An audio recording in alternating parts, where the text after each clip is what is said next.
Sociedade Digital no ar, a ponte aérea mais tecnológica do seu rádio, da TV e também da internet.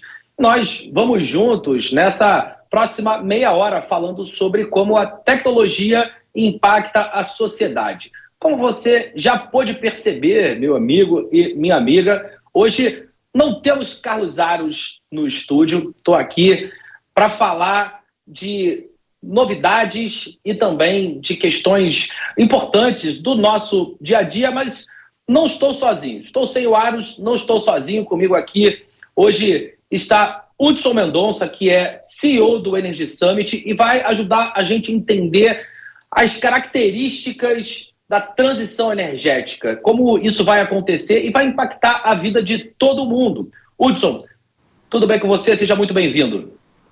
Tudo ótimo, André. Obrigado pelo convite. Prazer estar falando com você aqui sobre esse assunto tão quente como é a sociedade digital. Hudson, é um assunto que vem cada vez mais permeando as conversas de todos os executivos, da gente também, das nossas vidas pessoais, à medida que novas regulamentações vão sendo feitas, que os consumidores vão tendo escolhas sobre o processo de compra de energia, também vão aparecendo soluções para preencher as lacunas e as oportunidades que se apresentam. Num momento tão complexo como esse que a gente vive, com a catástrofe no Rio Grande do Sul, aliás, temos vários amigos no Rio Grande do Sul, o pessoal do Instituto Caldeira tem trabalhado bastante para minimizar a dor e o sofrimento das pessoas da região. A gente tem essa questão de aquecimento global, mudanças de temperatura, o impacto do homem na natureza, enfim. A gente sabe que muitas vezes esse assunto acaba sendo conduzido de uma maneira política, com uma agenda que não necessariamente reflete a realidade, mas a gente sabe também que ele não pode ser ignorado, que existem sim impactos daquilo que o homem faz no nosso dia a dia e esses impactos chegam de muitas formas. Então, eu quero começar, Hudson, te perguntando essa relação, como você enxerga o momento do processo de transição energética e como isso impacta a nossa vida. Legal, André. Eu acho que, para começar, né, a gente precisa definir o que é transição energética. E a gente adora os 4Ds, né, que é uma abordagem realmente bem clara de entender tudo o que está acontecendo. Né, a gente tem um certo consenso, e aí vai desde as empresas de óleo e gás até as empresas do setor elétrico normal e empresas de outros setores como mobilidade, mineração, química, TI e setor financeiro, que a gente está mudando de um padrão energético para outro padrão energético seguindo esses 4Ds, que são descarbonização, ou seja, as fontes, a geração de energia, o consumo de energia tem que ser menos carbono intensivo, a descentralização, um movimento muito parecido com a internet, que acho que é um ponto que vale a pena a gente explorar um pouco mais, é a digitalização. O setor de energia não era um setor tão digital, está se tornando um setor muito digital, isso tem muito a ver com o nosso papo aqui, e a democratização, ou seja, como a gente consegue fazer essa transição energética ser acessível a todos, e não só algo muito caro de pessoas que têm essa consciência ambiental e têm poder aquisitivo para adquirir. Essa transição energética tem que chegar a todas as pessoas. Então, acho que o primeiro ponto aqui para a gente começar essa nossa conversa é endereçar essa transição energética. E, quanto a isso, há um certo consenso. Quase todas as empresas, setores, segmentos concordam que no futuro da energia tem que ser menos carbono intensivo, mais digital, mais descentralizado e mais democrático. O que a gente tem uma dúvida, e aí são os vários caminhos existentes, é como a gente chega lá, que é algo que é muito parecido com o que aconteceu com a própria internet, com a própria revolução digital. Há um tempo atrás, né, no final dos anos 90, a gente tinha a internet como um grande consenso do futuro, né, a Amazon fundada em 94, Google 98, Facebook, Meta 2003, tudo nesse período surgiram boa parte das Big Techs, mas você não tinha um consenso da direção. A grande aposta na época, inclusive, eram os portais de conteúdo que avançavam. Então, acho que essa é a discussão de pano de fundo para a transição energética. Um consenso na direção, mas muitas dúvidas ainda sobre quais são os caminhos mais promissores para os próximos 10, 20 anos. comparação, essa analogia com o mundo da tecnologia é interessante, Hudson, e a gente viu, de fato, muitas teses, continua vendo, na verdade, muitas teses sobre o futuro da tecnologia e de que maneira ela impacta a nossa sociedade. E a gente vê isso acontecendo, como você disse também, no setor de energia em geral. Então, a gente tem uma discussão grande sobre o processo de descarbonização de petróleo, da produção e distribuição de petróleo. A gente tem as teses de eólica on e offshore, a gente tem as hidrelétricas, enfim. E tem uma delas, que é a energia nuclear, que é uma energia polêmica, recheada de discussões. Tem gente que acha que é o fim do mundo, tem gente que acha que é a salvação do mundo. Explica um pouco do que pensa cada um desses grupos. Legal, André. Então a gente tem uma série, né, como você bem disse, uma série de rotas possíveis.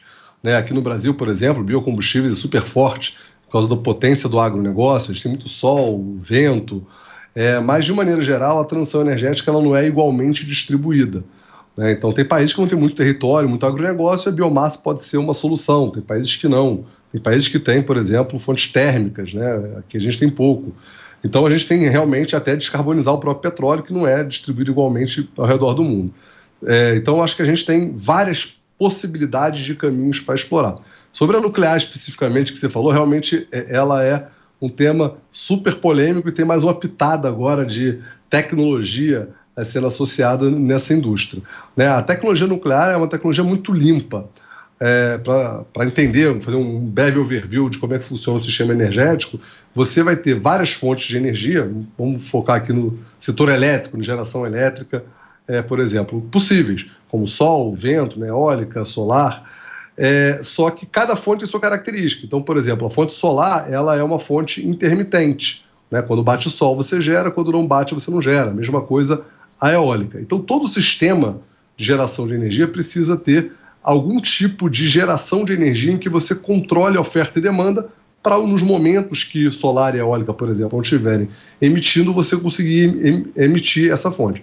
Essas fontes geralmente são usinas hidrelétricas de reservatório, você controla a vazão de quando vaza, então quando precisa de mais energia você solta a água, quando precisa de menos você bloqueia, e as termoelétricas que podem ser a gás, a carvão, que são as mais poluentes, a óleo e a nuclear, né, que ela basicamente aquece um líquido em alta pressão e ele gira uma turbina que gera energia elétrica, que é o mesmo princípio de qualquer usina termoelétrica. E por que a usina nuclear ela é limpa?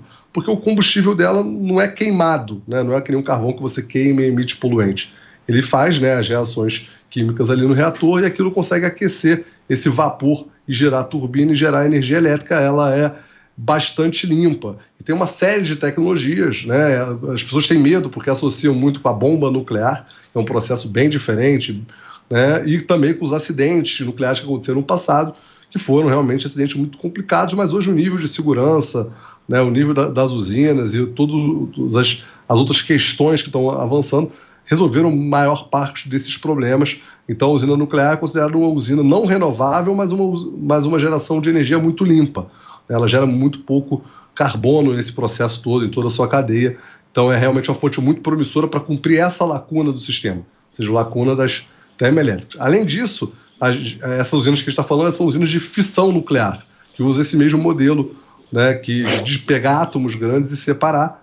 Mas você também tem as usinas, e aí é uma tecnologia que ainda não é comercialmente viável, está começando a avançar e ter os primeiros resultados próximos da parte econômica, que é a fusão nuclear. Essa sim é uma tecnologia que, se ela acontecer e se tornar viável economicamente e tecnicamente, ela pode realmente mudar todo o setor de energia, que são pegar 2 átomos de hidrogênio, fundir e gerar uma quantidade enorme de energia totalmente limpa, a um custo muito barato, caso ela consiga ser viável.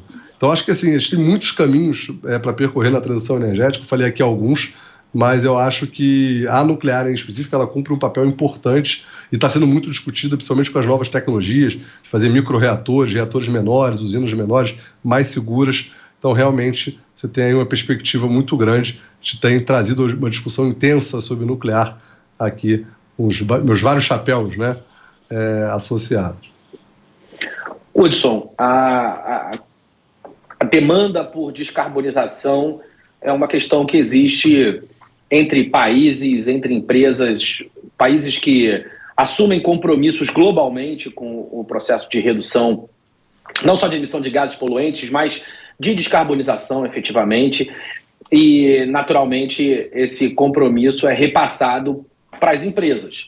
Só que as empresas, especialmente dos países em desenvolvimento, elas muitas vezes estão num processo de avanço tecnológico e de avanço do seu nível de competitividade em geral, que torna o compromisso com a descarbonização uma questão complexa. Porque se por um lado ele precisa evoluir, precisa de novos produtos, de inovação, de questões que vão permitir que essas organizações sejam competitivas globalmente. Por outro, esses compromissos fazem com que haja um redirecionamento dos esforços e dos investimentos.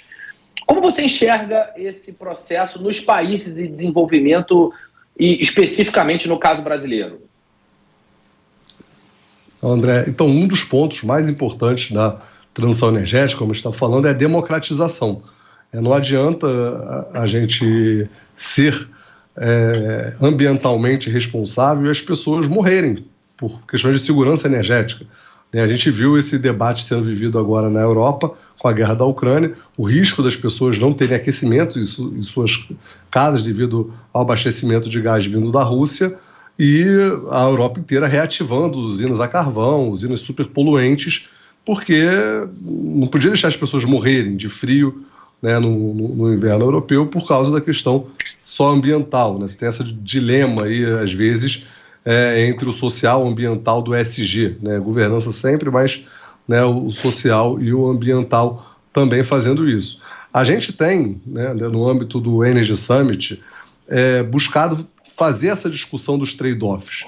Essa discussão da transição energética é uma discussão que quase todos os níveis ela passa, e nos países em desenvolvimento ela é ainda mais crítica, pelo um trade-off entre a questão financeira, ambiental e social.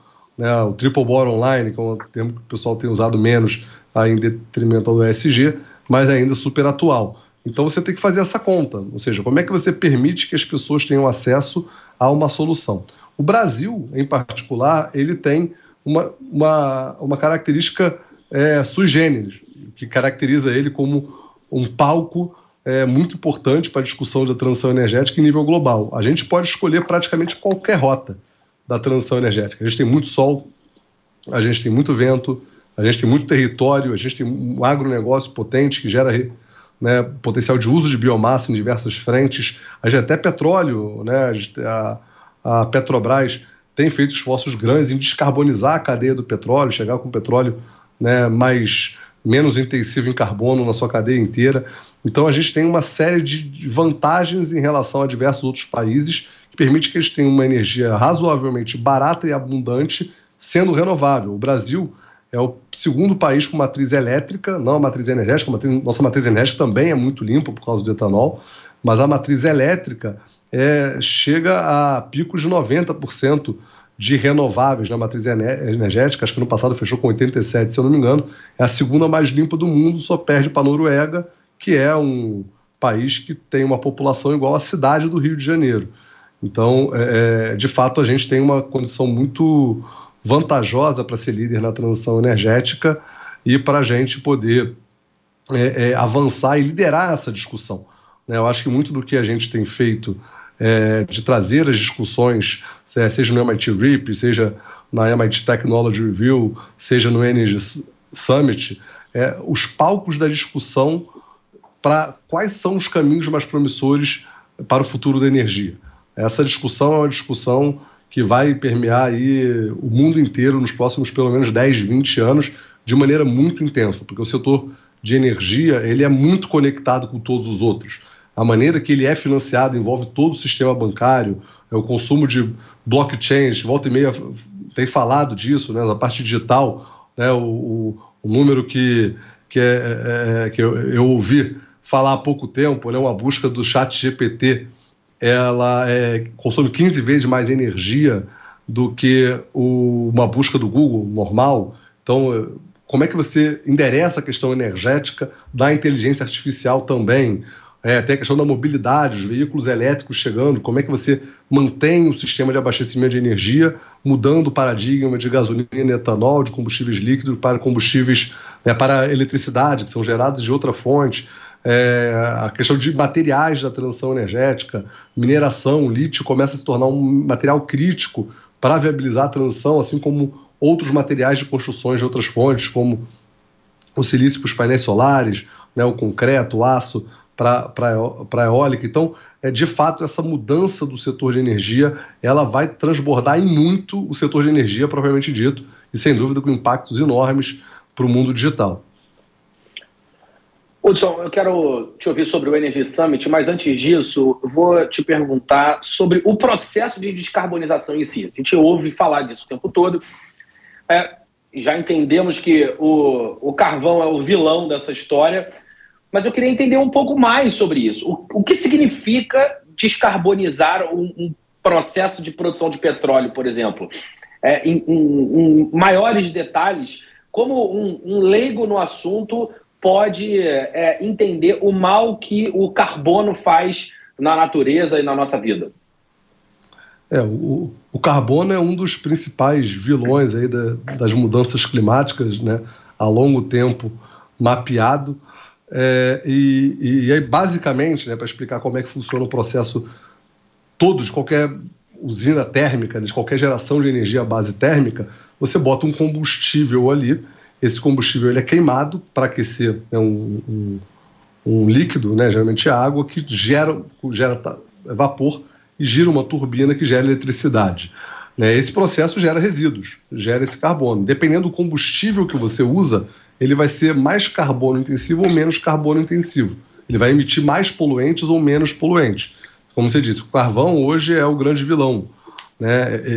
A queima do carvão ela gera muitas emissões de poluentes, por mais que você tente filtrar e tratar essa emissão de poluentes, ela gera muito poluente, assim como no segundo lugar aí, os óleos, o diesel, o petróleo provavelmente dito, o biogás um pouco menos, e tem até uma solução razoavelmente verde para o carvão, que são os pellets e a biomassa, que elas são queimadas. Não que ela gere tão menos poluentes, tão menos carbono na sua emissão, mas elas são compensadas, e aí entra um fato super interessante do processo de descarbonização, que a gente vai voltar para o petróleo, é que você sempre pensa no saldo.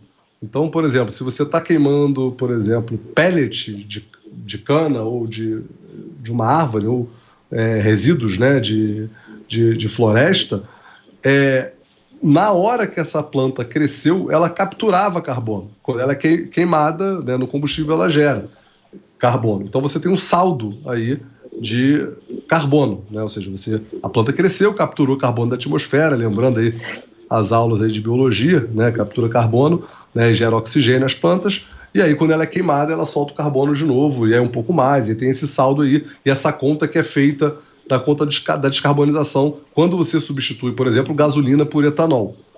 A queima em si é um pouco menos poluente do parte do etanol, mas a grande diferença é que o etanol era uma planta que, enquanto ele crescia antes de virar etanol, ela estava capturando o carbono da atmosfera, por isso que é importante plantar as plantas, etc., e tudo mais. O processo do petróleo é um pouco diferente. O petróleo está armazenado no subsolo, e quando ele é extraído, você solta, na queima dele, você solta esse carbono. A questão é que você, durante todo esse processamento, você pode capturar parte desse carbono de novo. Por exemplo, uma tecnologia desenvolvida recentemente, que ganhou um prêmio, chamada HICEP, desenvolvida aqui no Brasil de maneira inédita, você, na hora de extrair o petróleo, junto vinha muito gás que era processado na atmosfera, às vezes queimado no flare, que é a questão, antes de ser reinjetado no posto ou você pensar numa destinação para ele.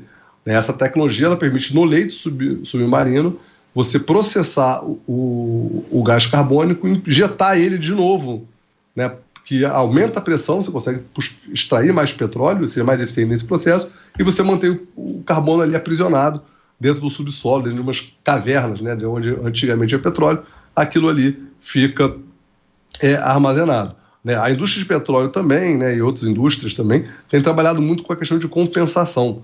E aí entra um mercado super interessante para o mundo digital, que são, você consegue metrificar através de blockchain e algumas outras soluções, a compensação do que você emite.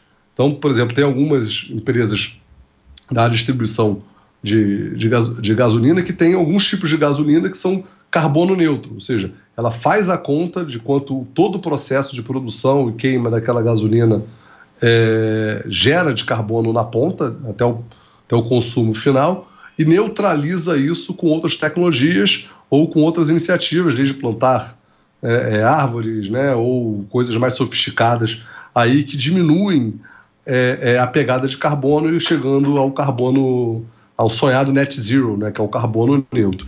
Então, tudo isso que envolve o processo de descarbonização, no fundo são contas e saldos de compensação que vão sendo feitas, né? Uma discussão também super importante nesse ponto é aquela crítica ao veículo elétrico que é abastecido com energia elétrica gerada por uma usina a carvão. Então, às vezes, ele pode ser até mais poluente, o veículo elétrico, do que um veículo a gasolina, porque no fundo ele está consumindo um combustível que foi gerado a carvão. Então, o setor de energia ele é todo integrado, né? E aí o que você sempre faz a conta é qual o saldo final de carbono que está sendo emitido para a atmosfera e tentando evitar o máximo possível, né? Hudson, você liderou um programa chamado REAP, o Programa de Aceleração de Regiões Empreendedoras, uma tradução, do Instituto de Tecnologia de Massachusetts, um programa que aconteceu entre 2021 e 2023, na cidade do Rio de Janeiro, e esse programa ganhou uma escala, e a partir de agora, o Estado do Rio de Janeiro, através do governador Cláudio Castro, vai passar a sediar um encontro global para tratar desse tema. O atual deputado Hugo Leal, que antes era secretário de Energia do Rio de Janeiro, hoje quem ocupa essa cadeira é o Felipe Peixoto, eles estão muito atuantes nessa questão da transição energética. O Rio de Janeiro tem uma vocação natural para a questão de energia, para o mercado em geral, em diversas formas. Diversas cidades do estado estão diretamente envolvidas com o processo de produção de energia. Naturalmente, petróleo aquele vínculo mais imediato que a gente faz com o Rio, mas não é o único. Quero te perguntar um pouco sobre essa questão. Teremos discussões sobre governo, universidade, grandes empresas, startups e investidores. 5 pontas que ajudam a criar regiões empreendedoras, como é Boston em relação à biotech, como é Tel Aviv com cybersecurity, como é o Vale do Silício, o ecossistema mais famoso do mundo com software. Qual é a ideia? Qual é o plano para o Rio, Hudson? Legal, André. Acho que contando um pouco da história, a gente culmina aqui com o Energy Summit, como esse grande evento aí que foi viabilizado pelo governo do estado do Rio de Janeiro, né, através, como você disse, do governador Cláudio Castro e secretário de Energia, né, o Hugo Leal e o Felipe Peixoto, também a Petrobras, né, as suas 2 diretorias que são envolvidas com isso, a de inovação do Carlos Travasso, transição energética, lá com o Maurício Tolmasquim, né, e o presidente da Petrobras, Jean Paul Prats, que tem, né, que a primeira vez que ele falou para a imprensa foi inclusive no evento do MIT REAP, que foi em janeiro do ano passado. Mas essa história ela começa em 2020, né, com a ideia de trazer para o Brasil pela primeira vez esse programa do MIT. É um programa de aceleração de regiões empreendedoras, que ele tem 2 anos de duração. A gente foi contemplado pela primeira vez para esse programa vir para o Brasil para ajudar o Rio de Janeiro a se transformar, de fato, no Vale do Silício da energia e da sustentabilidade. Esse programa ia começar em março de 2020, veio a pandemia, a gente ficou um ano aí em stand-by, e o programa de fato começou em 2021, e ele tem 4 fases. A primeira fase é um diagnóstico da região, que se mapeia o que está faltando, o que precisa ser complementado para a região atingir o pleno potencial. A segunda fase é a elaboração da estratégia. Na terceira fase é o início da implementação, e foi aí que a gente conseguiu trazer para o Rio de Janeiro um MVP do Energy Summit, né, o terceiro workshop do MIT REAP, onde tiveram uma ampla discussão, integrando as 3 esferas de governo, várias das grandes empresas de energia, em torno de como a gente traria para o Brasil a liderança dessa pauta. Daquele evento que aconteceu em janeiro do ano passado, né, em janeiro de 2023, surgiu a ideia de fazer um evento global, em que a gente pudesse usar de palco para a discussão no mundo inteiro do que serão os caminhos mais promissores para o futuro da energia, seja nos próximos 10 anos e, de uma maneira mais prática, qual o papel de cada um desses 5 atores: startups, investidores, governo, corporações e universidades, na transformação, na criação desse valor que vai concretizar, de fato, todo esse potencial. Isso era uma bola quicando. Você mencionou algum dos outros ecossistemas mais famosos do mundo, em áreas realmente super relevantes, como biotecnologia e área farmacêutica em Boston, né, o Vale do Silício em software, né, e-commerce lá em Hangzhou, na China, né, Tel Aviv em cibersegurança, mas hoje ainda não existe uma liderança em conteste, ou pelo menos um pequeno conjunto de liderança em conteste, no que se refere ao setor de energia e da transição energética em si. Tem alguns candidatos, né?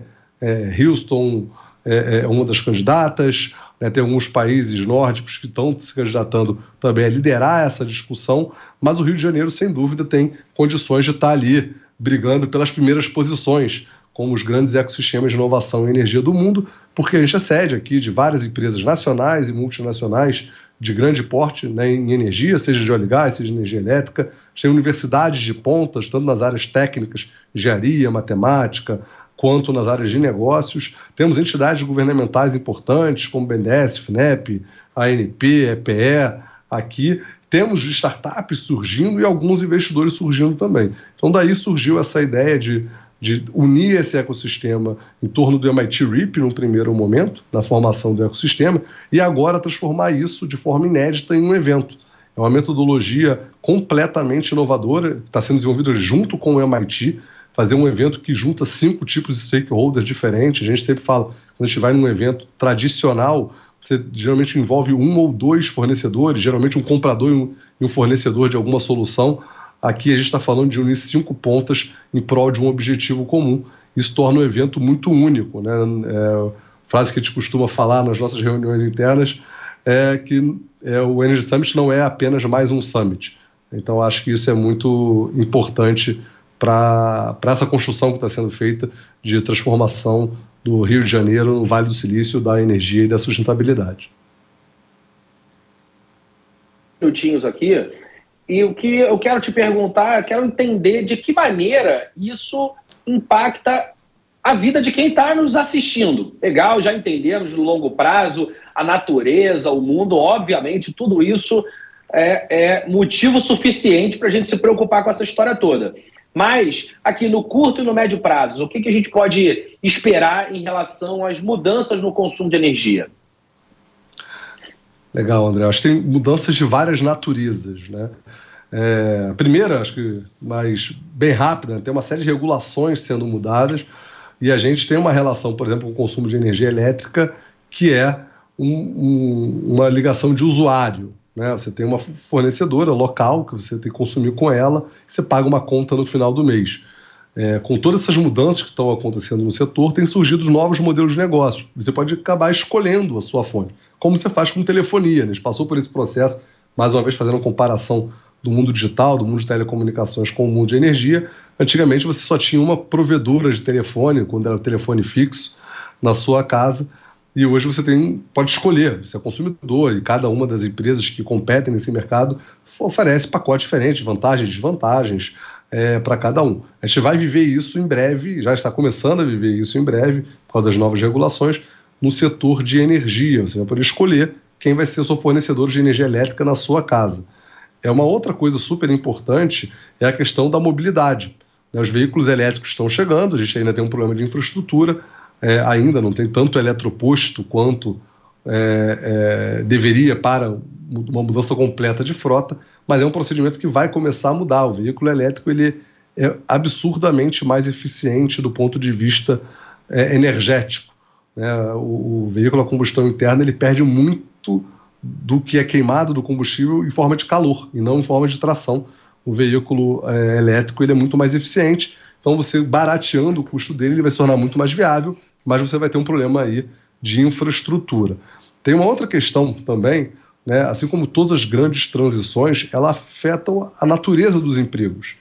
Né? A gente viu aí o que aconteceu na área de tecnologia de informação, de software, que muitos empregos foram completamente redesenhados, repensados por causa dos softwares, né, dos aplicativos, e agora todo mundo falando sobre inteligência artificial. Então, acho que tem vários aspectos que vão mudar a vida das pessoas, tanto no consumo de energia, quanto, propriamente dito, nos empregos, geração de renda e qualificação, e, sem dúvida, de trazer essa discussão para o Brasil, essa liderança para o Brasil, vai fazer com que as oportunidades sejam criadas aqui, como as de emprego lá no Vale do Silício foram criados lá durante a revolução da internet. É isso. Bom, no curtíssimo prazo, o tempo acabou, meu amigo. A gente vai continuar acompanhando essa discussão por aqui. Eu quero agradecer demais o Hudson Mendonça, que é CEO do Energy Summit e liderou o MIT REAP. A gente vai continuar entendendo, acompanhando o impacto dessas tecnologias de produção e distribuição de energia em toda a sociedade.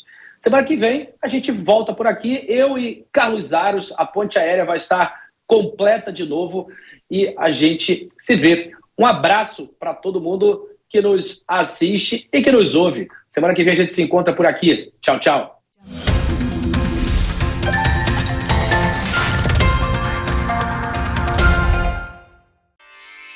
Realização Jovem Pan News.